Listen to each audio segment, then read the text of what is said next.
Garza's office said in a statement. 3 minors and a pregnant woman were among them. I am going to notify the Migration Institute.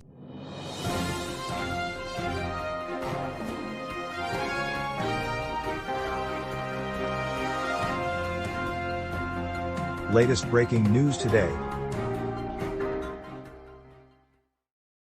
The 4 would-be citizen astronauts poised to ride a SpaceX rocket ship around the globe as the first all-civilian crew launched into orbit said on Tuesday they were eager for liftoff on the eve of their flight, feeling only the good kind of jitters. I was just worried that this moment would never come in my life.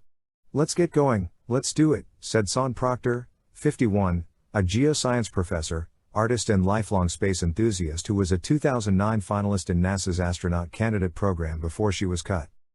Proctor also disclosed she and her flightmates received a telephone call from one of her personal heroes, former First Lady Michelle Obama, wishing them well, an honor she said would stay with me the rest of my life. The Inspiration 4 quartet are due for liftoff as early as 8 p.m. on Wednesday, 0000 GMT, from Launch Complex 39A at the Kennedy Space Center in Cape Canaveral, Florida, for an orbital flight expected to last about 3 days before splashdown. Proctor and her crewmates, billionaire e-commerce executive and jet pilot Jared Isaacman, 38, physician assistant Haley Arsenault, 29, and aerospace data engineer Chris Sembrowski, 42, took reporters' questions at a pre-launch briefing inside a SpaceX hangar a little more than 24 hours before launch time.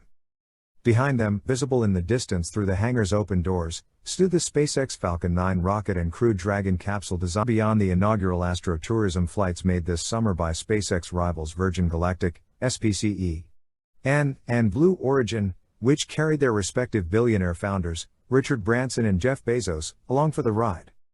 Those 2 suborbital trips, while high enough for their crew, were over in a matter of minutes. The private California-based rocket company founded by billionaire entrepreneur Elon Musk. Isaacman, founder and chief executive of electronic financial services company Shift4 Payments Incorporated, 4 crew members into orbit. Musk joined in on a pre-flight check-in call on Tuesday, and did give us his assurances that the entire leadership is solely focused on this mission, Isaacman told reporters when asked about pre-launch nerves. No jitters, just excited to get going.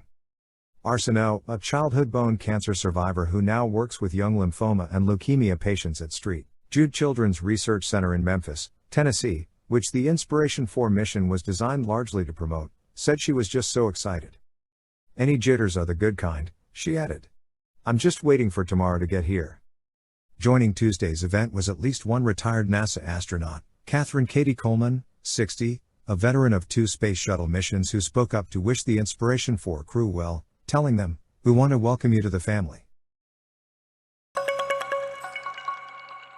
California Democratic Governor Gavin Newsom successfully fended off an effort to oust him from office in Tuesday's special election, U.S. television networks said, overcoming a Republican campaign to unseat him over his liberal policies on immigration, COVID-19 and crime. Newsom, a first-term governor beset by challenges including the COVID-19 pandemic, extreme drought and severe wildfires, garnered about 43% of the vote on the portion of the ballot asking who should replace Newsom if he were recalled, the New York Times reported. Elder has vowed to remove requirements for COVID-19 vaccines and mask wearing. In the days of Newsom, who was elected in a landslide in 2018, would have set off alarms among Democrats, coming in one of the nation's most liberal states just over a year before the 2020, a dance instructor who voted in Oceanside, just north of Cartu to certify the results.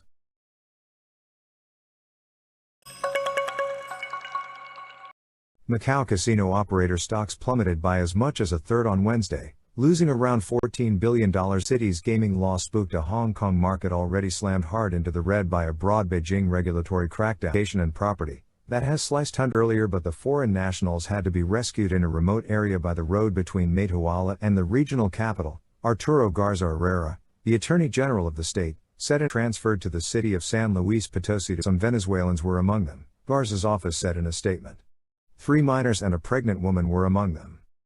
I am going to notify the Migration Institute so that they can be involved since we do not know the migratory status of these people, Garza said. Many migrants hoping to reach the United States face great danger on the way, with kidnappings, extortion, rape and even murders reported. Some are conscripted to work for drug cartels fighting over drug trafficking routes. In June, A human rights group reported that some 3,300 migrants stranded in Mexico since January due to a U.S. border policy have been kidnapped, raped, trafficked, or assaulted.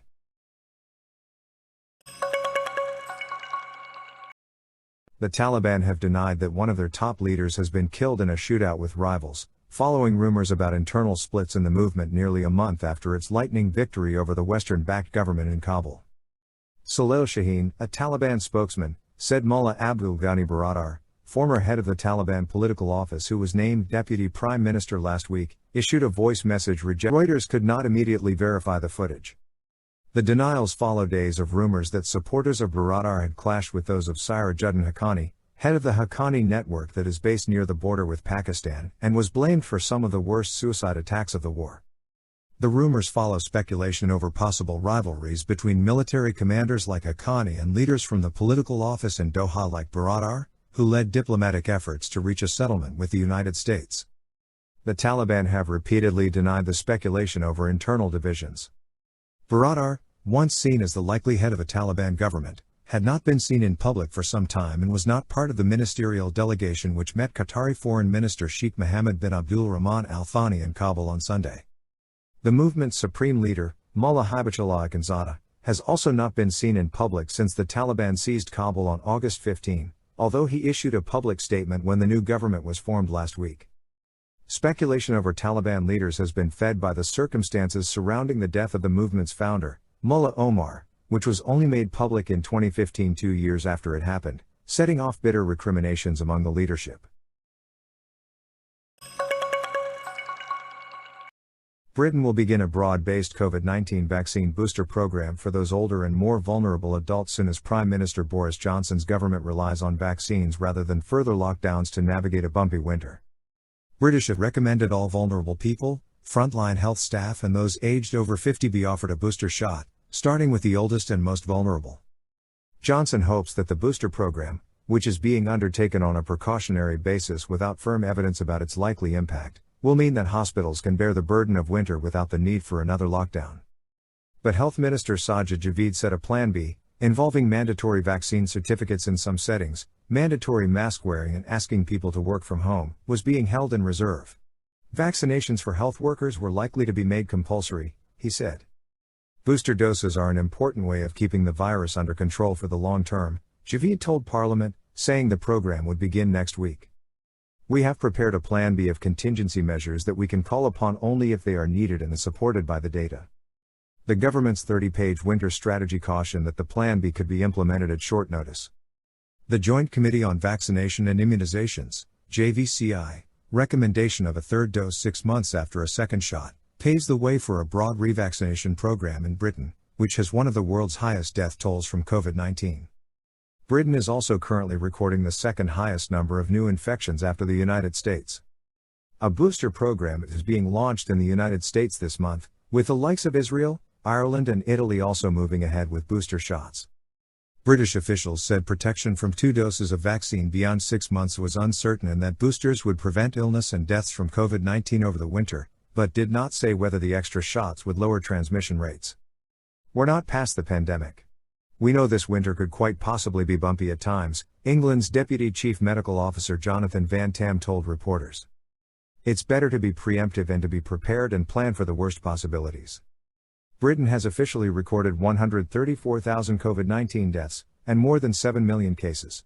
So far 44 million people have had 2 vaccine doses, 81% of those aged over 16. On Monday, the government said those aged 12 to 15 would also be offered shots. Johnson scrapped the last coronavirus restrictions in England in July, citing the more favorable conditions of the school summer holidays as he eyed what he characterized as a return to normal. The pandemic is far from over, but thanks to our phenomenal vaccine program, new treatments and testing we are able to live with the virus without significant restrictions on our freedoms, Johnson said in a statement. The JCVI said its preference was that the Pfizer, PFE, and vaccine was used for the booster dose, or alternatively a half dose of a Moderna shot. Britain ordered 60 million additional Pfizer doses for the booster program in April. Professor Wei Shen Lim, chair for COVID-19 immunization on the JCVI, said their advice for a booster dose did not imply that there would be a shot every 6 months. He also said not everyone under 50 years old would require another shot. The British recommendation comes after some leading scientists, including from the US Food and Drug Administration and World Health Organization, wrote in Monday's Lancet Medical Journal that COVID boosters were not yet needed for the general population.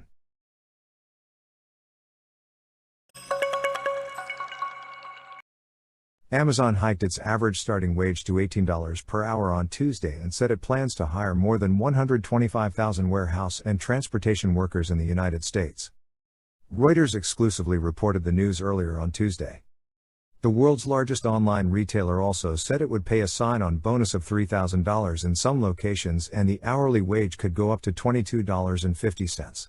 Amazon was among the first few retailers to set a $15 an hour minimum wage in 2018. Amazon had said in May it would pay around $17 in average wages. The company is hiring to run the 100 logistics facilities it will launch this month in the United States, on top of the more than 250 that opened earlier this year. The additional staffing will also help roll out one-day delivery for Amazon's Prime Loyalty Club members. Retailers are scrambling to hire hourly workers in a tight labor market and have been offering benefits and sign-on bonuses to entice them. Walmart said earlier this month it planned to hire 20,000 workers at its supply chain division ahead of the busy holiday season.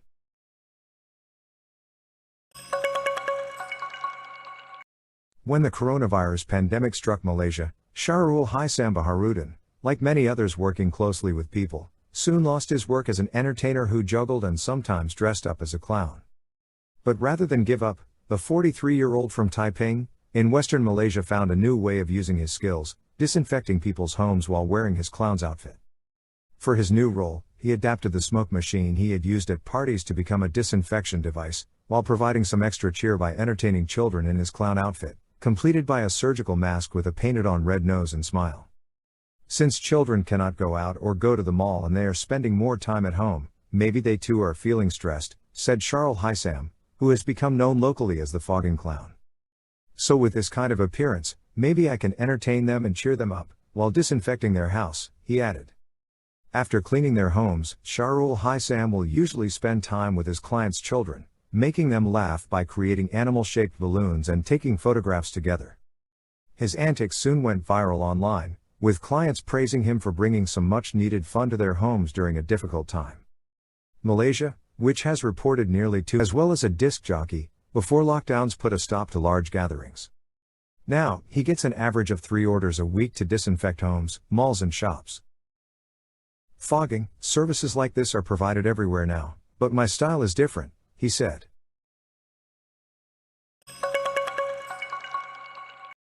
Russian President Vladimir Putin received his Syrian counterpart Bashar al-Assad on Monday for the first time since 2018 and criticized foreign forces that are in Syria without permission or a UN mandate, a rebuke of the United States and Turkey.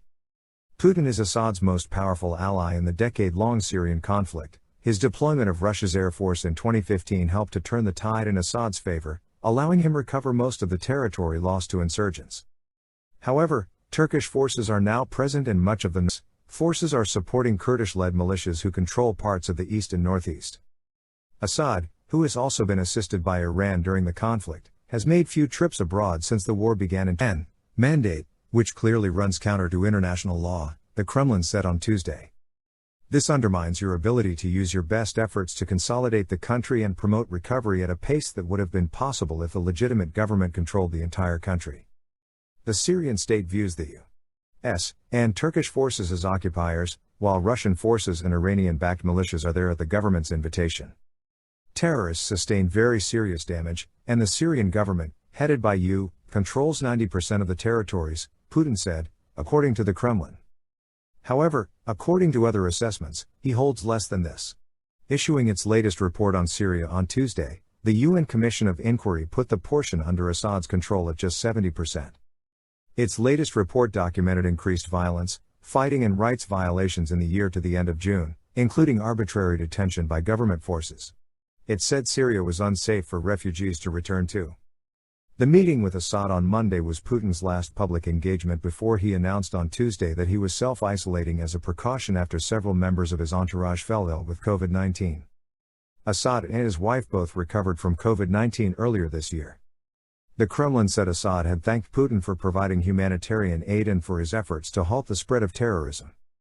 He lauded what he called the success of Russian and Syrian armies in liberating occupied territories. Assad also said the sanctions imposed by some nations on Syria were anti-human and illegitimate.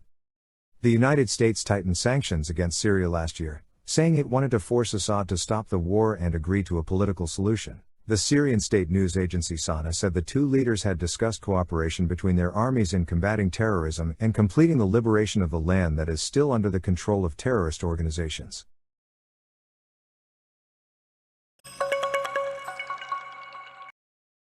Apple on Tuesday is expected to show new iPhone and Apple Watch models with slight upgrades, and analysts expect that wireless carriers will play an outsized role in the annual show as they try to entice consumers into 5G plans. Apple last year introduced its iPhone 12, which featured a new look and its first devices with 5G connectivity. This year, analysts expect modest hardware upgrades and a deeper focus on 5G.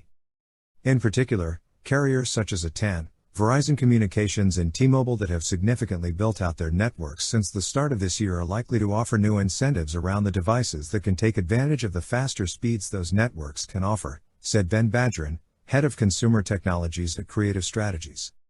There seems to be way more 5G network capacity than was in place even 6 months ago, Badgerin said. They want people upgrading. They're going to be really aggressive. Apple's biggest product launch of the year comes as some of the shine has come off its stock as business practices such as charging software developers commissions on in-app payments have come under regulatory scrutiny. Apple shares were up about 15.6% year-to-date, trailing the Nasdaq Composite Index, which was up nearly 19% over the same period. The iPhone 13, as analysts expect the new phone to be called, likely will not look much different on the outside from the iPhone 12. But analysts expect it to have a faster Wi-Fi and processor chips, and Bloomberg has reported that the top model is likely to focus on display and camera enhancements such as a portrait mode to blur backgrounds when shooting videos. Analysts also believe Apple will continue the steady updates to the Apple Watch, which has become a cornerstone of its $30.6 billion accessories segment, which was up 25% in Apple's most recent fiscal year even as its iPhone revenue declined slightly. Analysts widely believe that Apple users who buy more than one product, such as an Apple Watch and iPhone, are more likely to stick with the brand and spend on the which is paired tightly with Apple Fitness Plus, a paid service offering guided workouts with Apple instructors. It's the one service they offer where you literally have to have this product or you can't use this service, Badgerin said.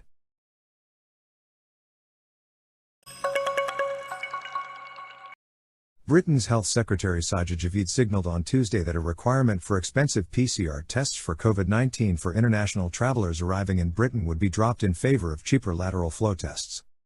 Asked by a lawmaker if lateral flow tests could be used for initial screening, with a small proportion of positive cases then needing when he makes that statement that my honorable friend will be pleased. Javid said on Sunday he wanted to get rid of PCR tests as soon as possible. Transport Secretary Grant Shapps is due to issue an update on England's transport rules this week. Britain's biggest airport Heathrow on Monday demanded that the government change its travel rules to help the sector recover.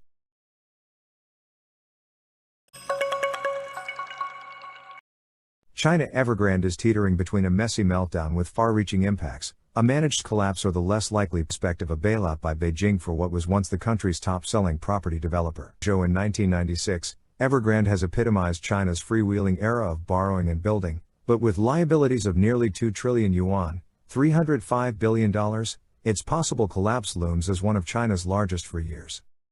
Debt and land buying curbs and hundreds of new rules have been imposed on Chinese developers over recent years as part of a push to cut financial risks and promote affordable SpaceX Falcon 9 rocket and Crew Dragon capsule designed to carry them to a targeted orbital altitude of 360 miles, 575 kilometers, over the Earth, higher than the International Space Station. That is far beyond the inaugural astrotourism flights made this summer by SpaceX rivals Virgin Galactic, SPCE, and Blue Origin, which carried their respective billionaire founders, Richard Branson and Jeff Bezos, along for the ride. Those two suborbital trips, while high enough for their crews to experience a few moments of microgravity, were over in a matter of minutes. The high orbital flight plan for Inspiration 4 carries greater risks, including more exposure to radiation in space. But the crew members profess the utmost confidence in SpaceX, the private California-based rocket company founded by billionaire entrepreneur Elon Musk. Isaac Mann, founder and chief executive of electronic financial services company Shift4 Payments Incorporated. 4. N is the mission's originator and benefactor, having paid Musk an undisclosed but presumably enormous sum to fly all 4 crew members into orbit. Musk joined in on a pre-flight check-in call on Tuesday, and did give us his assurances that the entire leadership is solely focused on this mission, Isaacman told reporters when asked about pre-launch nerves. No jitters, just excited to get going. Anson, a childhood bone cancer survivor who now works with young lymphoma and leukemia patients at St. Jude Children's Research Center in Memphis, Tennessee, which the Inspiration 4 mission was designed largely to promote, said she was just so excited. Any jitters are the good kind, she added. I'm just waiting for tomorrow to get here. Joining Tuesday's event was at least one retired NASA astronaut, Catherine Katie Coleman, 60, a veteran of 2 space shuttle missions who spoke up to wish the Inspiration 4 crew well, telling them, "We want to welcome you to the family."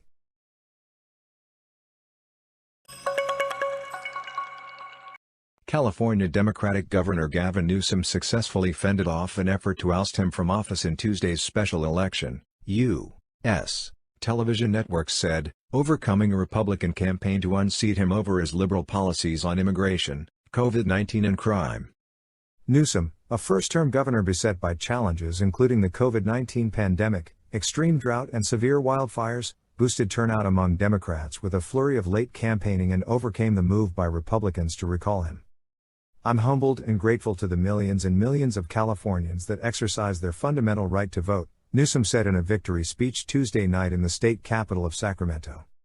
In the final days of the race, he appeared alongside President Joe Biden and Vice President Kamala Harris, who formerly represented California as a U.S. Senator and Attorney General. By late Tuesday, returns showed Newsom easily winning a majority of support from voters who said he should remain in office. The leading Republican gubernatorial candidate Larry Elder, a black radio talk show host and supporter of former President Donald Trump, garnered about 43% of the vote on the portion of the ballot asking who should replace Newsom if he were recalled, the New York Times reported. Elder has vowed to remove requirements for COVID-19 vaccines and mask wearing. In the days leading up to the recall vote, he and Trump pushed the narrative that Democrats planned to steal the election. The removal of Newsom, who was elected in a landslide in 2018, would have set off alarms among Democrats, coming in one of the nation's most liberal states just over a year before the 2022 elections that will decide control of Congress. Democrats outnumber Republicans 2-1 in the state, and polls consistently showed that a strong majority of voters opposed recalling Newsom. But Democrats worried that complacency among their voters could have tilted the election toward Republicans. Newsom's immigration and crime policies, along with the governor's handling of the pandemic, fueled the petition drive by conservatives to put the recall question on the ballot. In early voting and vote by mail, Democrats returned ballots at more than twice the rate of Republicans. This prompted fear among Republican leaders that their voters had taken to heart false claims of election fraud pushed by Trump and conservative media after Biden won the 2020 presidential election. In response, the California Republican Party promised to fight for election integrity and released videos showing party officials confidently mailing in ballots, tying the recall effort to Trump and efforts in Texas, Georgia and other states to tighten abortion restrictions and impose new laws that Democrats believe curtail voting rights help Democrats turn out in Texas, said Katie Van No's largest gambling hub. With Macau's lucrative casino licenses up for rebidding next year, a government proposal to revise the city's gaming law spooked a Hong Kong market already slammed hard into the red by a broad Beijing regulatory crackdown, across sectors from technology to education and property, that has sliced hundreds of billions of dollars off asset values. Wynn Macau led the plunge, falling as much as 34% to a record low, followed by a 28% tumble for Sands China. Peers MGM China, Galaxy Entertainment, SJM and Melco Entertainment all fell heavily, bringing the drop to 109 billion Hong Kong dollars, $14 billion. The slump came after Lei Wei-nong, Macau's Secretary for Economy and Finance, late on Tuesday gave notice of a 45-day consultation on the gambling industry starting Wednesday, saying there were still some deficiencies in industry supervision. Beijing, increasingly wary of Macau's acute reliance on gambling, has not yet indicated how the license rebidding process will be judged. Some Hong Kong stock analysts wasted little time in downgrading their view of the near-term prospects for casino operators in the Chinese Special Administrative Region.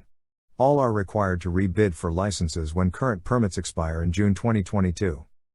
At J.P. Morgan, Analyst DS Kim said the bank was downgrading all Macau gaming names from overweight to neutral or underweight due to heightened scrutiny on capital management and daily operations ahead of license renewals. "We admit it's only a directional signal, while the level of actual regulation still remains a moot point," he said, adding that the announcement would have already planted a seed of doubt in investors' minds. At a press briefing on Tuesday, Lei detailed 9 areas for the consultation, including the number of licenses to be given, increased regulation and protecting employee welfare, as well as introducing government representatives to supervise day-to-day operations at the casinos. Discussions over the future of Macau's casino licenses come amid rocky U.S. China relations, leaving some investors fearing that U.S. based casino operators may not fare as well as local players. The government has not singled out any U.S. players, but there has been a push within the companies to beef up the presence of Chinese or local executives to position themselves more as a Macau operator rather than foreign. Ahead of the license expirations, operators have tried to bolster their corporate responsibility and diversify into non-gaming offerings to placate Beijing's fears of over-reliance on gambling. Macau has massively tightened scrutiny of casinos in recent years, with authorities clamping down on illicit capital flows from mainland China and targeting underground lending and illegal cash transfers. Beijing has also intensified a war on cross-border flows of funds for gambling, affecting the financing channels of Macau's junket operators and their VIP casino customers. In June this year, Macau more than doubled the number of gaming inspectors and restructured several departments to ramp up supervision. George Choi, an analyst at Citigroup in Hong Kong, said that while the public consultation document offered limited details, the suggested revisions enhance long-term sustainable growth for the industry with positive implications on the 6 casino operators. He cautioned, however, that we will not be surprised if the market focuses only on the potentially negative implications, given the weak investor sentiment. The consultation comes as Macau has struggled with a dearth of travelers because of coronavirus curbs since the start of 2020. While gambling revenues have picked up in recent months, they remain at less than half of 2019 monthly hauls.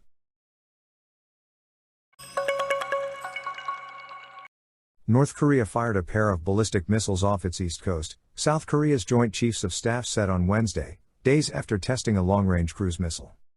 Pyongyang has been steadily developing its weapons program amid a standoff over talks aimed at dismantling its nuclear and ballistic missile programs in return for U.S. sanctions relief. The negotiations have stalled since 2019. Japan's Coast Guard also said an object that could be a ballistic missile was fired from North Korea that landed outside its exclusive economic zone. Japanese Prime Minister Yoshihide Suga condemned the apparent test launch and called it outrageous. Both Suga and South Korean President Moon Jae-in convened sessions of their National Security Councils to discuss the launches, according to their offices. The foreign ministers of South Korea and China were holding talks in Seoul on Wednesday amid concerns over North Korea's recent missile test and stalled denuclearization negotiations between Pyongyang and Washington. If confirmed as a ballistic missile, the test would be North Korea's first since March this year and a further breach of UN sanctions. The launch came after North Korea said it successfully tested a new long-range cruise missile last weekend, calling it a strategic weapon of great significance. Analysts say the missile could be the country's first such weapon with a nuclear capability.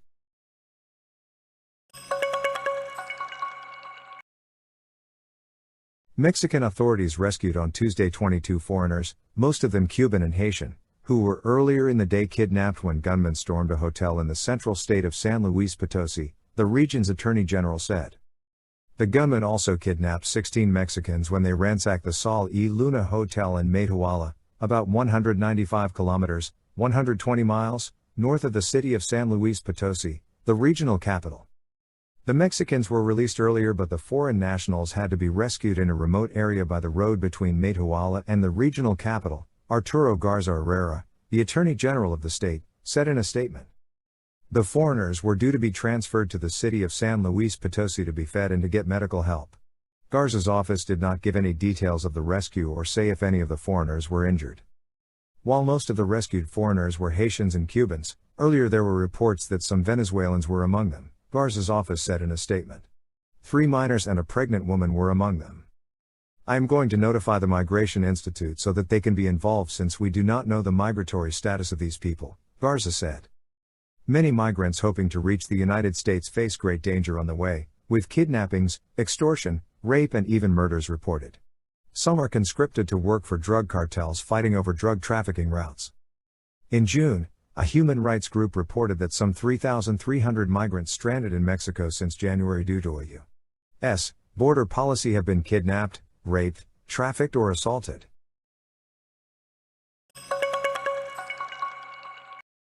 The Taliban have denied